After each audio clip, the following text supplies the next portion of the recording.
when you see Ilhan Omar, who is clearly a Somalia first and who is clearly an Islam first activist, wearing the clothing of extreme liberalism and bleating about workers' rights, LGBT rights, environmental rights, and women's rights, perhaps most hilariously from an Islamic perspective,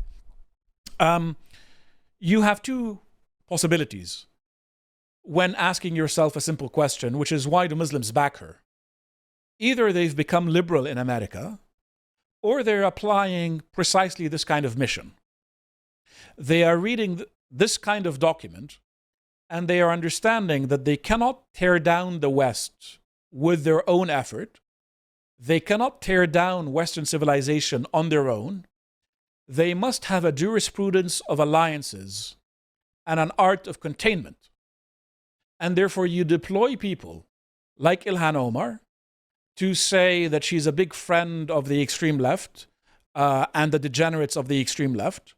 You deploy people like Zohran Mamdani, who is actually of a Shia background, but that's really of no relevance here, celebrating drag and pushing drag on children.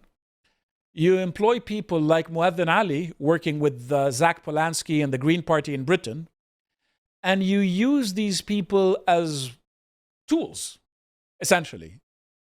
You use these people literally as tools in order to achieve the objectives that you're after. And these objectives, to repeat, are to tear down Western civilization from within and ruin their houses by their hands. So that's what you're actually seeing. You're seeing this kind of document being put into action. And it's not just a sort of innocent thing that, they've decided that they're going to ally with the extreme left because it's convenient. They're using it with a purpose, and that purpose is destruction. And it suits them to have these extreme leftists bleating on and on about how the West is guilty of racism and of hate speech and of homophobia and of transphobia and all of that stuff. This is wonderful news. This is them helping the West tear itself down by its own hands, which is why you will see Muslims hold their noses and cooperate with someone like Owen Jones or Zach Polanski, because they've been writing about doing this for over 40-something years now.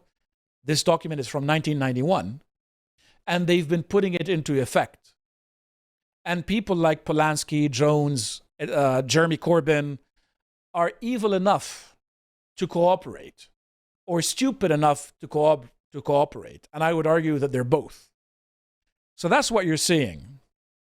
The next thing that they say is that the success in indigenizing Islam and its movements, that is, its organizations, in these countries are a success for the global Islamic movement and a true support for the global Islamic state that we are seeking. So the guy continues. Some believe that focusing on this country, in this case North America, but again it applies to everywhere, will lead to us falling short or failing in our role in supporting the global Islamic movement and supporting its project to raise a universal Islamic state. We believe that building a successful movement in America and building a proper Islamic base will be the best aid and the best support for the global Islamic movement. And then it continues, the global Islamic movement has not yet succeeded in distributing roles over its branches to tell them what is required of them as participants or contributors in the rise of a global Islamic state. When that happens, the children of the American Muslim Brotherhood branch will have positions of pride for their ancestors, will make their ancestors proud, essentially. So what does this mean? In Middle Eastern discourse, you often hear about this concept called the distribution of roles.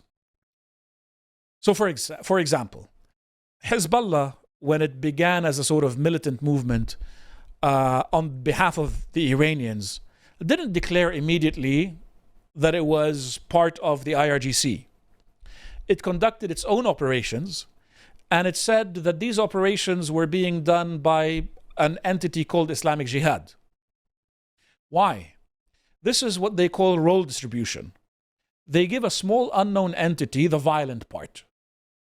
And then the big political, and that would have been the precursors of Hezbollah, Islamic Jihad, the guys who blew up the Marines headquarters in Lebanon and blew up the American embassy in Lebanon and this kind of thing. And then the parent organization, Iran, would exploit that violence politically without claiming it. You see the same exact game being played against Israel with Hamas and Qatar. I'll get to Qatar in a few minutes. But Qatar is one of the main financiers of the Muslim Brotherhood globally, in partnership with the United States, which is another issue that I'm going to address. However, they don't claim responsibility for Hamas's military actions. They distribute roles between each other. So Qatar seeks political credit and seeks political concessions for the military actions that are taken by Hamas, meaning that they have plausible deniability. If the Israelis come and bomb them, they say, well, it wasn't us, we have nothing to do with it, we're an American ally, which they are. We're doing everything that's being asked of us. But if Hamas had been successful, the Qataris would have been the first ones going over to Israel, which would have become Palestine, and saying, this was our success, we gave you money, we helped you, and we're going to invest in you, which is what they're doing in Syria. So in Syria, for example, since 2011, since the beginning of the militant uprising in Syria, which, as you know, succeeded on 7 December 2024 when Assad ran away from the country, from Syria, the Qataris were saying, it wasn't us, we're just there in a humanitarian capacity. We're just there in a supportive capacity. We're just doing what's good for humanity, blah, blah, blah. When the jihadis in Syria succeeded and took over government, the Qataris were the first to go and visit them and to promise investments and to try to reap their rewards of having backed this militant movement for over a decade. This is role distribution. And so what this guy is saying is that the global Muslim Brotherhood has not yet succeeded in doing a proper distribution of roles, but it should do so.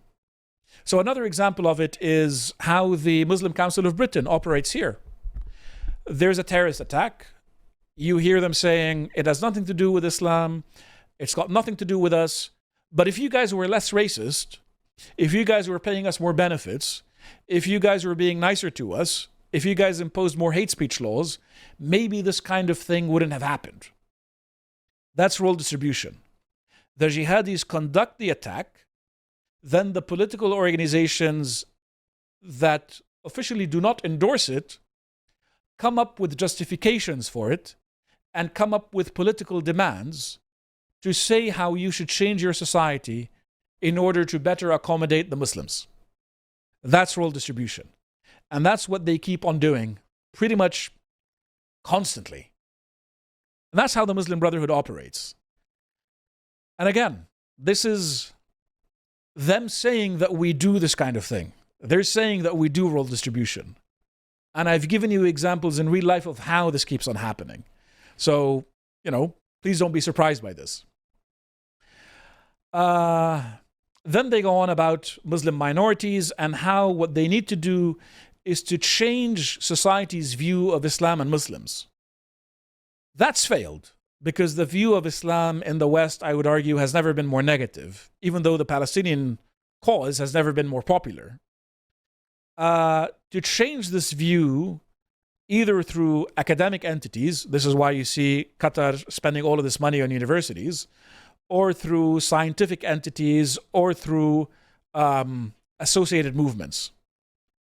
And to agree on a mechanism to execute this indigenization over a fixed time frame, to understand society, presumably to manipulate it better. And to agree on standards that might be sensors or watchtowers to ensure that our priorities and plans and programs are all working towards indigenization. If you enjoyed this piece of premium content from the Lotus Eaters, head to our website where you can find more.